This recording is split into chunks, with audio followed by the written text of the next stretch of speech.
오늘은 중국에서 전해지는 뜨거운 소식을 가지고 왔습니다. 우리 한국 남자 축구 대표팀이 클린스만 감독의 지휘 아래 바레인을 상대로 멋진 첫 승을 거두며 2023 AFC 카타르 아시안컵에서 화려한 출발을 알렸습니다. 이 경기는 카타르 도하의 자신 빈 하마드 스타디움에서 15일 저녁에 열렸는데요. 전반 초반 상대의 반격에 어려움을 겪기도 했지만 결국 대표팀은 3대1로 승리를 차지하며 조선두에 오르는 쾌거를 이뤘습니다. 중국에서는 이미 대회가 시작되기 전부터 이번 아시안컵 결승에서 한국과 일본이 만날 것이라는 예상을 하며 관련 기사를 쏟아내고 있습니다. 베이징 청년 일본은 아시안컵 개막 후 앞 거물급 선수들 합류한 한국과 일본, 누가 막을 수 있을까? 라는 제목의 기사에서 한국과 일본 양팀이 국제대회에서 두각을 나타내고 있다고 분석했습니다. 특히 일본 대표팀은 17번의 아시안컵에서 4번의 우승을 차지했으며 모리아스 감독은 이번 대회에서도 우승이 목표라고 밝혔습니다. 반면 한국은 기술적인 면에서 일본에 다소 뒤질지 몰라도 손흥민, 김민재, 이강인 등 유럽 주류 리그에서 주전으로 활약하고 있는 선수들을 보유하고 있어 세계적인 강팀으로 탈바꿈할 수 있는 잠재력을 가지고 있습니다. 아울러 한국은 아시안컵에서 우승한 지 벌써 64년이 흘렀기 때문에 우승에 대한 열망이 남다르다고 이야기합니다. 한국과 일본이 우승을 놓고 치열한 경쟁을 벌일 것이라는 전망이 중국 매체에서도 나타나고 있는 것입니다. 중국의 또 다른 주요 매체인 지보바는 한국 대표팀 선수들의 총 몸값이 1억 9,300만 유로인 반면 일본 대표팀의 총 몸값이 3억 1,700만 유로로 추산되고 있다고 보도했습니다.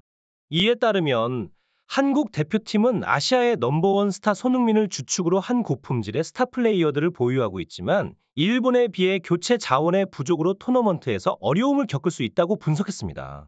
그러나 한국 대표팀의 공격 자원은 매우 호화롭다고 지보바는 언급했습니다. 프리미어 리그에서 반 시즌 만에 10골 이상을 넣은 손흥민, 황희찬은 물론 미트윌란의 조규성과 셀틱의 연기 선수도 좋은 활약을 보여주고 있다고 소개했습니다. 특히 이강인 선수에 대한 분석에 많은 지면을 할애했는데 파리 생제르맹에서 뛰는 이강인은 탄탄한 기본기와 경기를 이끄는 능력 그리고 공수를 오가며 기회를 창출하는 능력이 정말 최고라고 평가했습니다. 다만 이강인의 성질 관리에 대한 조언도 덧붙였습니다. 매체는 이강인이 다양한 포지션을 소화할 수 있기 때문에 한국 대표팀의 스쿼드 깊이 문제를 해결할 수 있을 것이라며 그의 활약에 큰 기대감을 나타냈습니다. 특히 중국은 스타 플레이어들이 즐비한 한국 대표팀에 대해 각별한 관심을 보이고 있습니다. 경기 전부터 한국 대표팀에 대한 기사들을 대거 쏟아내며 중국 축구 팬들의 큰 이목을 집중시키고 있는 상황입니다. 이러한 관심은 한국 대표팀의 잠재력과 아시안컵에서의 가능성을 반영하는 것으로 보이며 중국 내에서 한국 축구에 대한 기대감이 얼마나 큰지를 보여줍니다. 한국 대표팀이 아시안컵에서 어떤 성과를 거둘지, 특히 손흥민, 이강인과 같은 주요 선수들의 활약에 대한 기대가 높아지고 있습니다. 이강인의 다재다능함과 손흥민의 경험, 황희찬의 패기가 한국 대표팀을 아시아 축구의 정상으로 이끌 수 있을지 중국 매체의 분석과 기대는 물론 전 세계 축구 팬들의 관심이 집중되고 있습니다. 중국의 스포츠 매체 지보바는 한국 대표팀의 선발 라인업이 공개되자마자 아시안컵 한국 대 바레인전의 주요 선수들을 소개하며 한국 팀의 강력한 구성을 강조했습니다. 이들은 손흥민, 김민재, 이강인 선발, 조규성 출전이라는 제목으로 한국 대표팀의 전력을 상세히 설명하며 한국의 FIFA 랭킹이 23위, 아시아 3위임을 언급했습니다.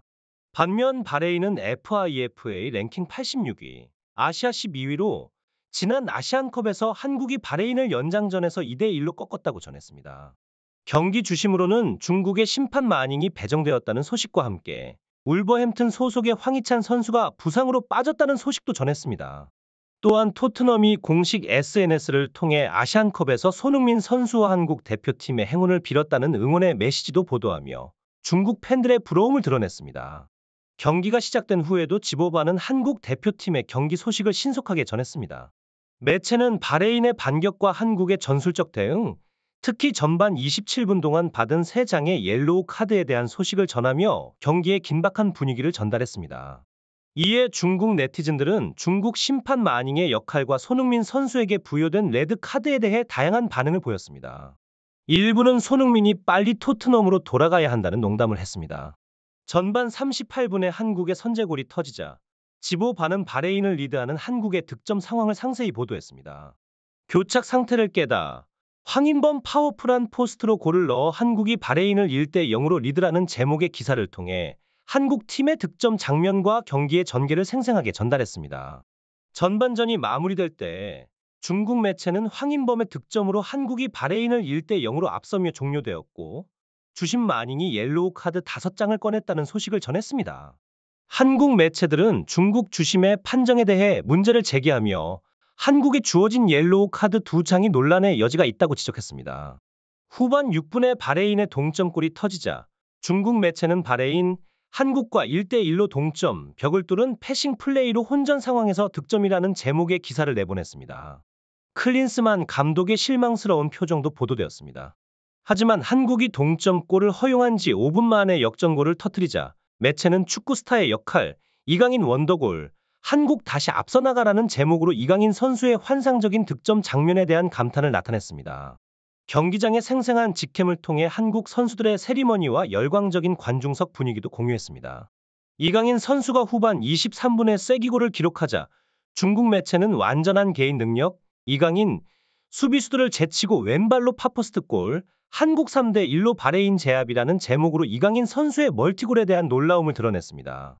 이강인 선수의 득점은 한국 대표팀의 승리를 결정짓는 중요한 순간이었으며 중국 매체는 이강인의 활약에 각별한 주목을 기울이며 경기의 핵심적인 순간들을 신속하고 생생하게 전달했습니다. 경기 종료 후 중국 매체는 한국 대 바레인의 3대 1 승리에 대해 좋은 출발, 이강인 멀티골, 손흥민 할리우드 액션으로 옐로 카드라는 헤드라인으로 승리 소식을 전했습니다. 중국 주심의 판정에 대해 언급하며 주심 마닝이 손흥민에게 옐로 카드를 꺼내든 장면을 지적하면서 이번 아시안컵에서 마닝의 판정이 중국 대표팀보다 더 주목받을 수 있다고 논평했습니다. 또한 이번 경기에서 발생한 7장의 옐로 카드가 아시안컵 최다 기록임을 언급했습니다. 중국 축구 팬들의 반응은 다양했습니다. 일부는 바레인의 마닝 조합이면 아르헨티나도 이길 수 있어라며 심판의 역할을 농담 섞인 칭찬으로 언급했습니다. 손흥민과 이강인의 활약에 대해서는 열광적인 반응을 보였으며 김민재의 득점에 대해서도 언급되었습니다. 클린스만 감독님, 손흥민을 부상당하게 만들려는 건가요? 약한 팀이나 강한 팀 상대로나 나와야 하고 로테이션을 돌려서 백업으로 남겨도 되지 않나요? 라는 의견도 나타났습니다. 울버햄튼의 황희찬 선수의 부상 소식도 팬들 사이에서 화제가 되었고 한국 대표팀의 첫 경기에 대한 평가도 긍정적이었습니다. 한국이 최소 4골은 넣을 거야와 같은 예측도 나왔으며 오늘 경기의 주인공은 중국 심판이네라는 댓글도 있었습니다. 일부는 바레인의 아시아 랭킹이 중국보다 한 단계 낮다는 사실에 주목하며 한국의 경기력을 지켜보겠다는 의견을 표했습니다.